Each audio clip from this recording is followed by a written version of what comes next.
Hey, cool. I'm ready to roll. Well, Bruce, it's wonderful to meet you, sir. Thank you for taking a minute out today. I appreciate it.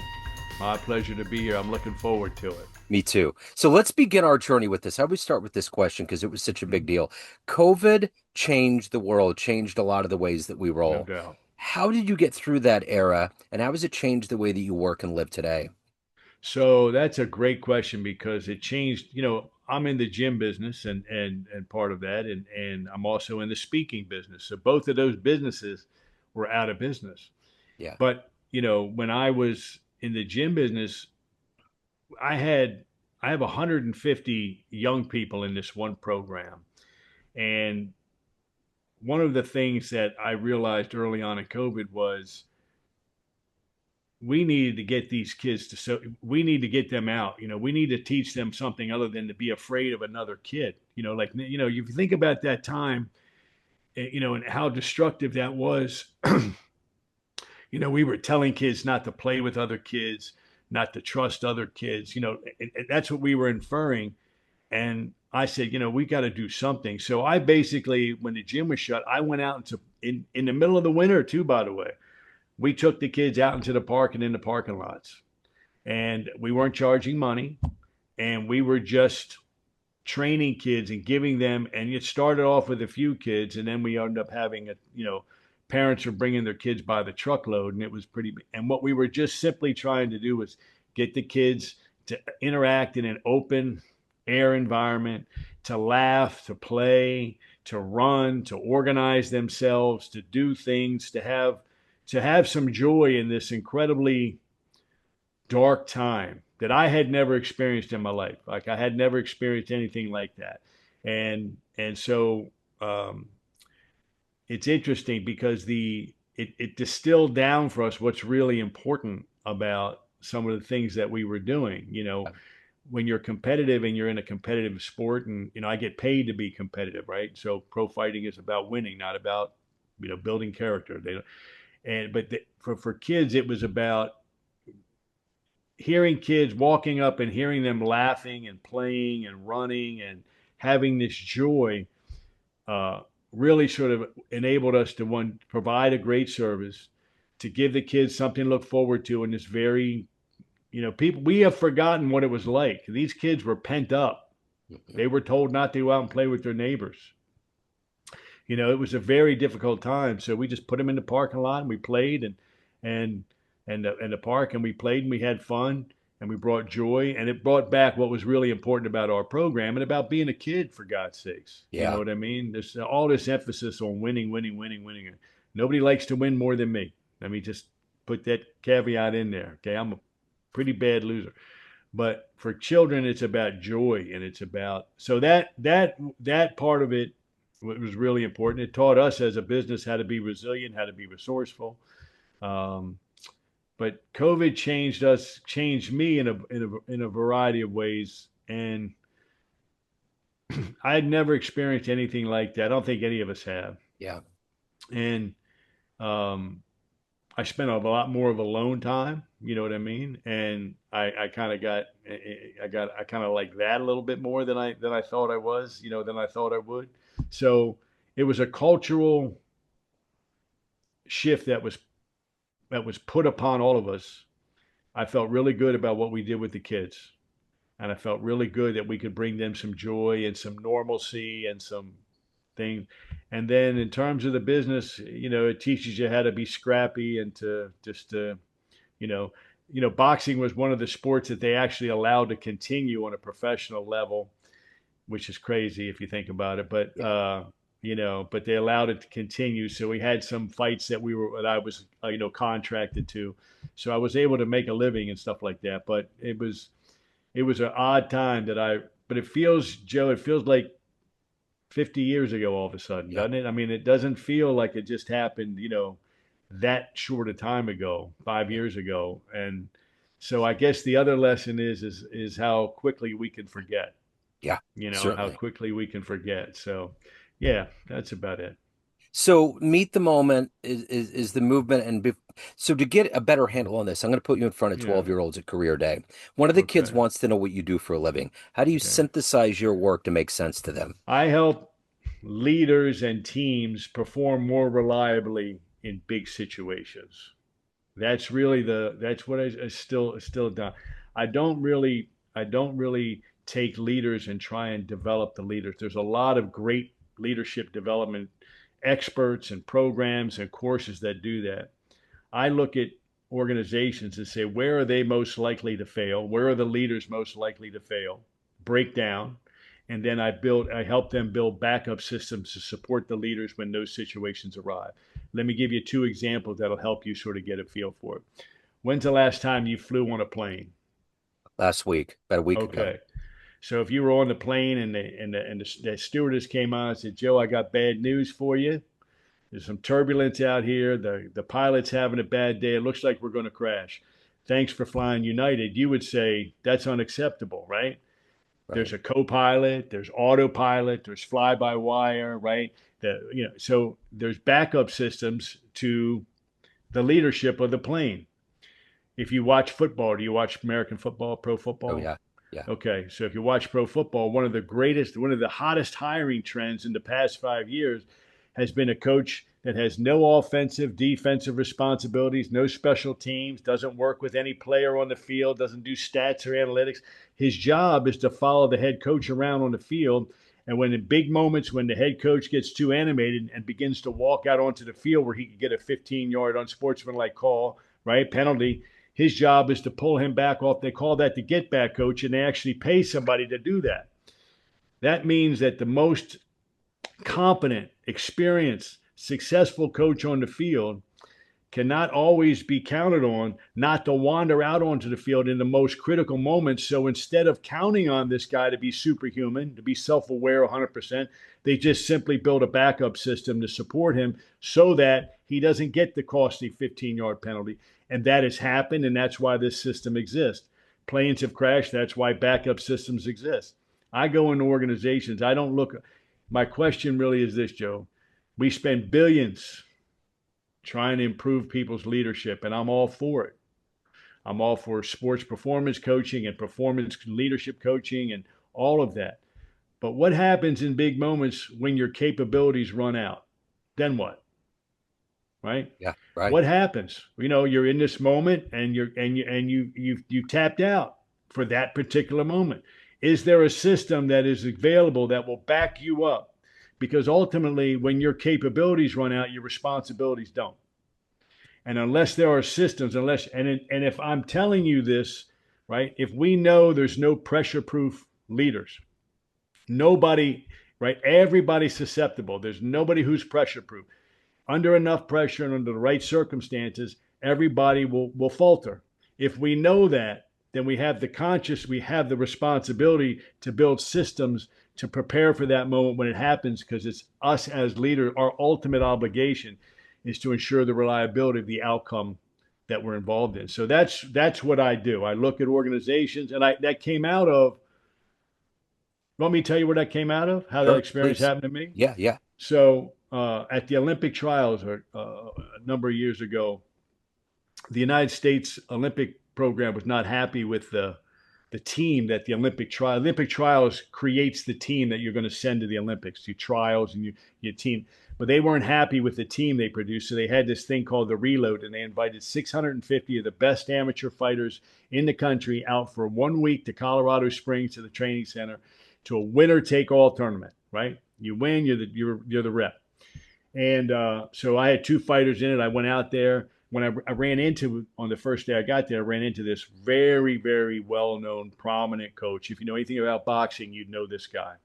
And he came to me. He said, Coach, my assistant couldn't make it out on short notice. Would you help me in the corner, support me in the corner, for my fights as long as it doesn't conflict? I said, absolutely. Next day came around. My fighters fought. I went 1-1. His kid's getting ready to fight. I go over to help him out. I noticed there's tension in the room.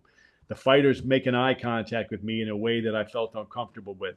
Not in a, but looking for help. But I wasn't there to coach. I was there to support. I kept my mouth shut. And so what was different about this tournament, Joe, was that normally when you go and fight, there's the fight, the ring, and then the crowd is over here. Well, this was a closed tournament, so the only people that were there were the other fighters and the other coaches. and there was all kinds of rivalries, and they were standing right behind you, and you could hear them talking. You could hear them talking about you and the decisions you made, and the things you screwed up on, the choices they made. So it's really affecting a lot of coaches. His kid goes up, right? First round, the kid comes back, sits in the corner. I go up on the side. I'm just giving the kid water and ice. I'm not doing it. I'm not saying a word. I'm there to support. Coach gets in the ring. He's been going back and forth with this other coach outside the ring, is right behind him. He's hyperventilating. And the coach can't attend to the corner. And the kid, I'll never forget it. He looked up at me, and you've had this situation where, uh, words, communications happening without words. And I heard this in my head: "Help me, coach, help me." And about 5 seconds before the bell sounded, the kid looked up at me again and said, "Help me, coach." And I wasn't there. I wasn't asked to coach. So bell sounds, kid goes out. We go sit in the corner. I got to do something. I put my hand on the coach's shoulder and I said, Coach, let me help you."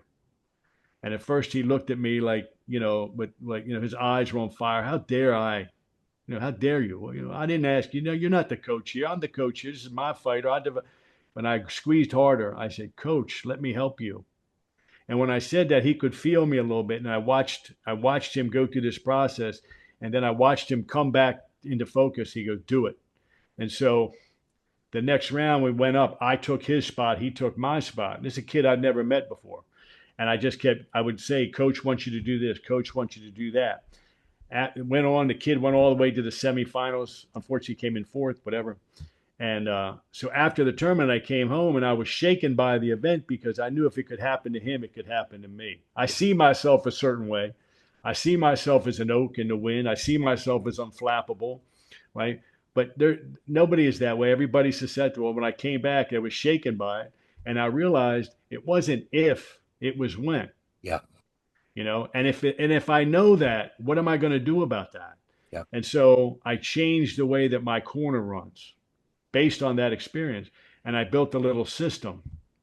It's called me, us, them, right? What's happening to me, what's happening to what's happening to them, what's happening to us. And I assign everybody. And so I have a cut man. The guy's been with, what a cut man is? A cut man is a guy who fixes your cuts for your Yeah. fighter.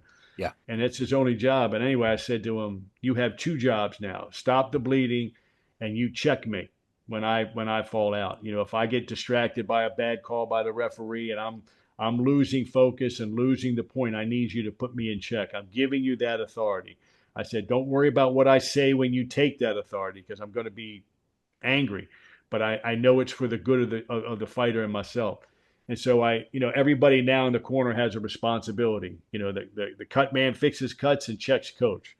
My one assistant, his job is to look on the other corner and watch what's happening to them. And my technical coach is going to has two things to say to the fighter, and only two things. He has to use his critical thinking to take the 100 things he wants to say and distill them down to two.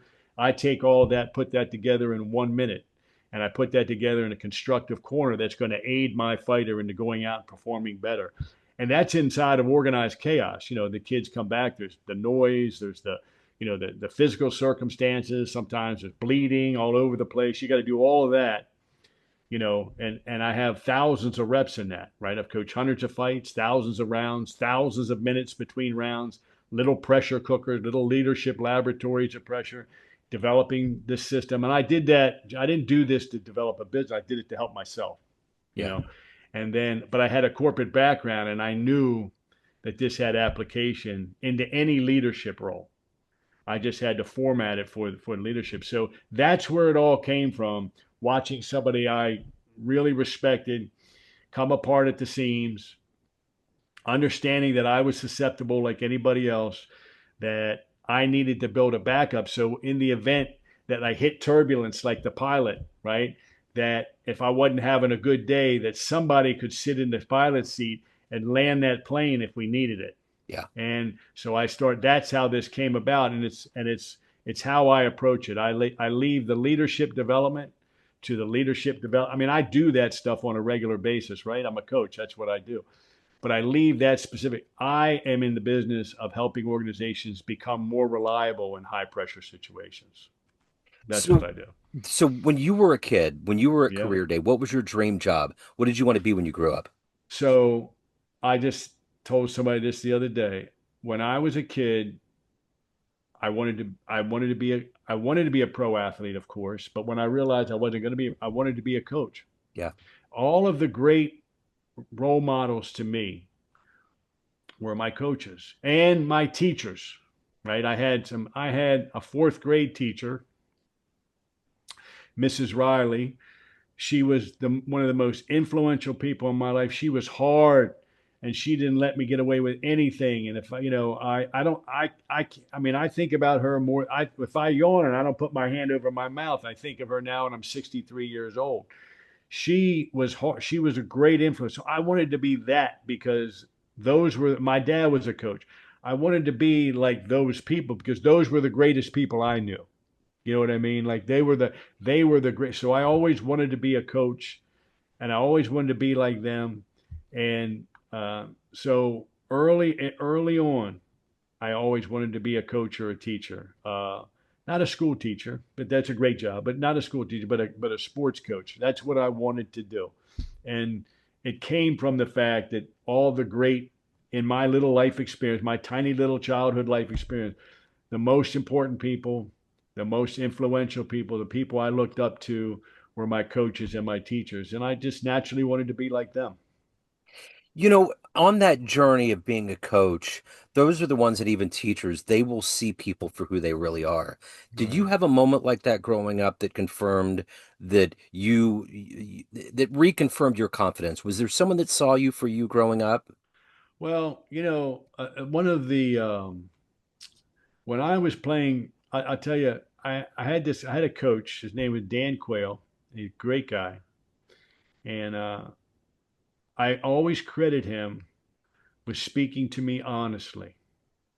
And it's about him helping me understand who I was, who I really was, not who I wanted to be, but who I was at that moment. And I said to him, I went to him and said, Coach, I want to play baseball in college. He goes, that's great. He said, I said, my brother goes to Virginia Tech. I'm thinking about, I'm going to, I had a scout back then, they had area scouts and I was being looked at.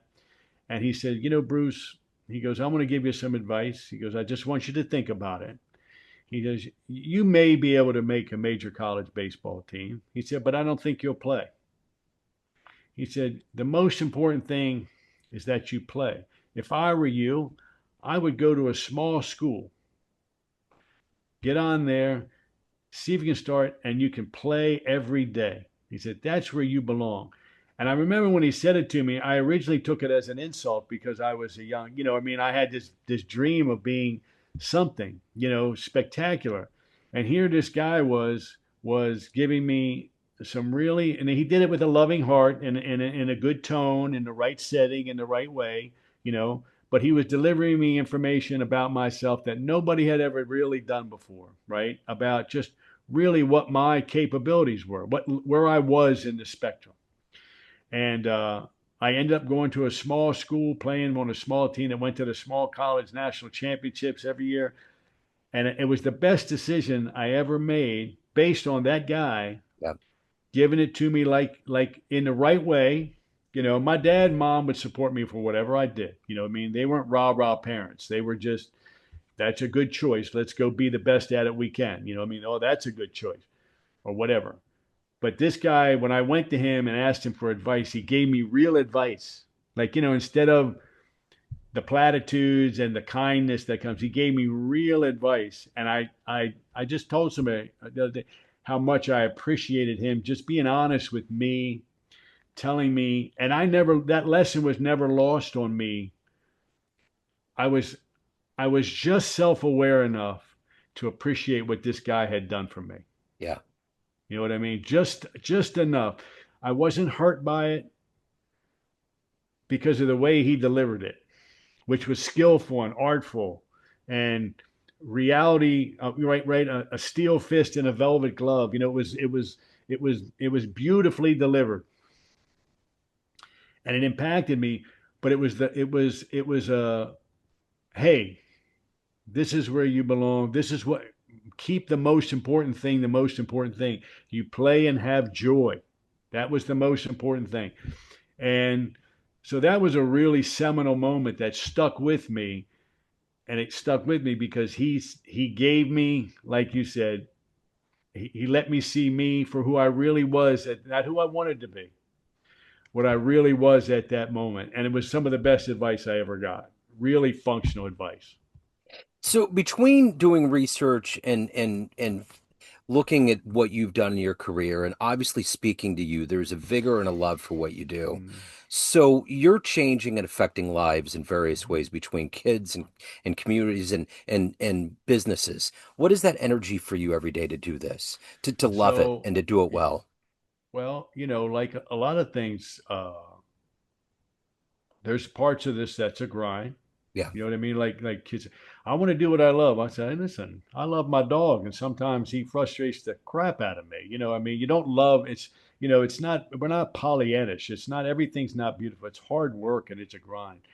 But I think uh, if the value that I get is contribution, and I know that doesn't seem they don't monetize contribution, but I get tremendous juice from knowing that I have helped somebody better themselves in some way. I feel like I want to avoid I want to avoid um, religion because I'm not particularly, but I have my own. I'm just you asked me the question, so Yeah. I have my own you know relationship to God. I have a relationship to God, and this makes me feel when I do these things that I'm contributing. That in this short period of time that I have here, that I'm living with high purpose, that I'm contributing and I'm making a difference. And I can make a difference because I know the idea that some of these kids will think about me 50 years from now and hope the same. Like somebody asked me one time, how do you know if you've been a successful coach? And I said, well, it's not for me, it's not the wins and losses. That if some kid one day thinks of me the way I think of my coaches and say, hey, uh, I hope coach would be proud of what I've made myself. That is the highest for me. Just for me, there's no higher honor, no higher payback form of currency than that type of contribution. And to see kids and to see athletes reach their goals, it's funny because I'll go do a fight, a big fight. A kid will win. I don't run into the ring and jump up and down. Once I see I've done it with that kid, I watch him, I get completely out of the limelight and I let the kid do what they want to do and have joy and scream and holler and hug their families and all that stuff. That's my payoff. I don't need the camera on me. I don't need any of that stuff.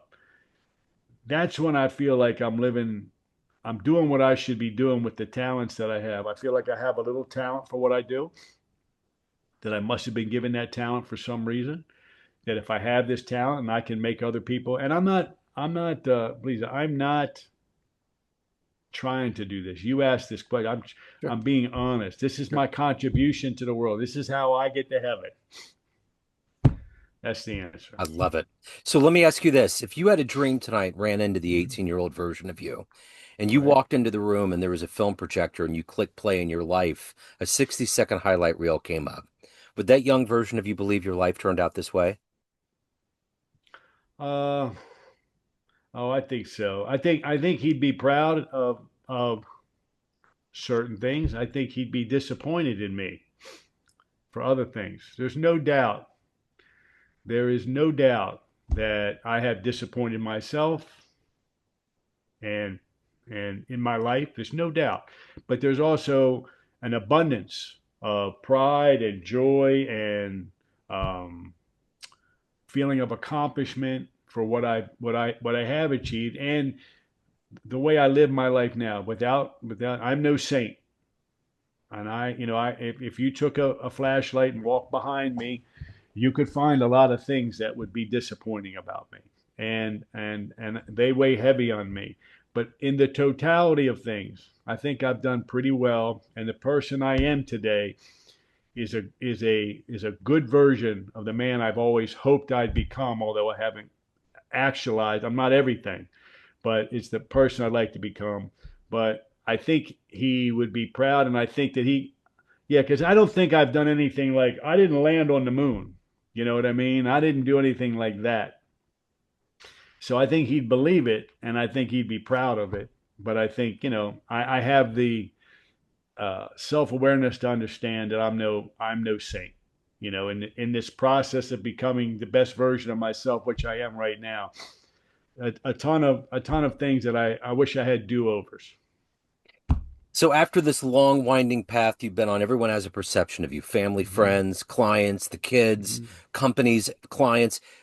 You run the show though. What's your Wow. perception of you? Who do you think you are? I think I'm a good man. I think I'm a good man. I think I just described me. Not I'm a good man. I think that I have something of value to offer. I think I can make other people's lives better. Uh, I wish that I were. I wish that I were.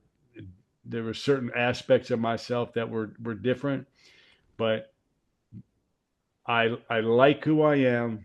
I like who I'm trying to become, even at 63, with the caveat that I'm not a work of art. That's for sure. You know what I mean? Like when and I have I have critics, and I've earned a lot of them.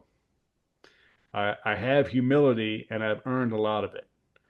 But in totality, I'm extremely happy with the person I am and the life that I've made for myself. Not perfect, not, there's other things, I want more wins. I want more, I mean, that's it. I have an insatiable desire for certain things. But all in all, I think I'm very happy with myself right now. So if anybody wants to dive into your coaching, they have questions, speaking, all of the Mhm. wonderful work you're doing, where's the best place for them to go? Just go to www.brucebabashan, which is BruceBabashan.com. That'll take you to my website where I'm providing all my services. It doesn't talk too much about coaching. You can find me on LinkedIn as well, Bruce Babashan on LinkedIn. Um, my coaching speaks for itself, but in terms of the sports, but fighting, but in terms of my speaking and the contributions I'm making and my corporate clients, that's where you'd find out about me. Okay. I will make it easy and put links in the show notes. Bruce, what a joy. Thank you, sir. Thank you for your story. Thank you for your time. Appreciate you, brother. Thank you for the opportunity, man. I It's been enjoyed it. wonderful, man. Thank you so much.